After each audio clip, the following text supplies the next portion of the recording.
and welcome to A&E TV. Today we're joined by Abdullah Al Jumah, author and travel writer. Hi Abdullah. Hi, good evening. How are you doing today? I'm good. And we're going to talk a little bit about the project that you're working with Bulgaria on with Save the Children. So can you tell me a little bit about it and why you decided to align yourself with it? Well, I joined Bulgaria for the first time for the La Gem campaign as the face of the perfumes in the Middle East.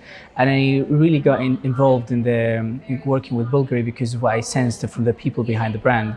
They're very ambitious and they really care about other people and what the brand stands for and its values. So when they invited me to participate in the Save the Children, I didn't really hesitate for a second, because I know the cause has been of the campaign, and it's only 10 years old, but it's, they've done a great job so far. Yeah. Okay. And why is it important for you to work on something that's a charity-related project in particular?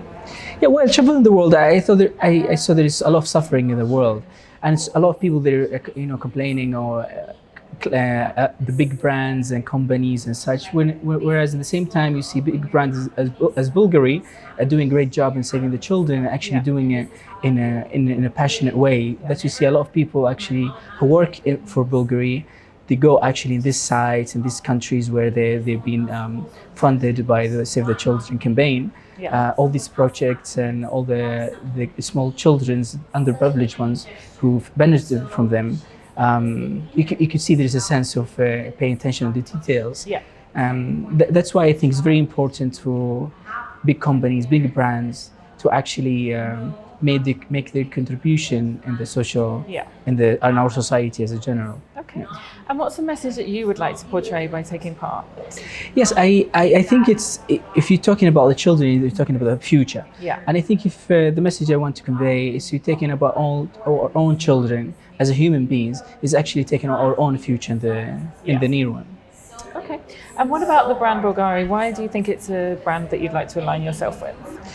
Yes, in my work in the social media, I get approached by so many brands, but not everyone that I get excited to work with. However, when Bulgari approached me, I thought it's a great opportunity because of the values that the brand stands for. It's a strong tradition, it's a strong name in the region, and I thought it would benefit both ways if we work together. And I think we've done a great job so far, and I hope we'll continue in the future as well. Good. And how do you think Save the Children can help with children in the region, and what do you think they can do in this area of the world? I think what's great about the campaign, it's actually selected specific projects all around the world. And I think the region has a lot of opportunities in this regard. There is a lot of underprivileged children that they are victims of the wars, of the conflicts in the region, and I think they're actually in intense need of such help. Okay, and obviously we know you've travelled the world, and I'm sure you've seen lots of situations as you've been travelling that you kind of have been inspired to help with, or is there anything in particular that you've seen while you've been travelling that? I did some volunteering myself actually in Africa to teach English and build a hospital. And I think it sounds a cliche that Africa actually needs help, but actually it is, especially some of the rural countries there. And also Latin America, which is usually overlooked somehow. I mean, there is a lot of underprivileged children over there who actually would have the opportunity to contribute in our world. Okay. And is there anything else that you'd like to do that you haven't been able to do yet? So many things. I mean, in terms of, if you're talking about charity, for example, I would love to do more volunteering actually, especially in countries that organization usually overlook them. Okay. And of course we know you're from Saudi Arabia, but you've travelled all around the world. What's the message that you want to portray to your home country when you're travelling, and how do you want to inspire people to do the same? Yeah, you see, when I start travelling, I just start travelling for fun to explore the world and know the places. However, when people got interested in what I'm doing and start following me on social media and reading my books, I thought there is a kind of message I need to convey, which is I think it's we are human beings. We're all exactly the same. We're open. We should be open to each other.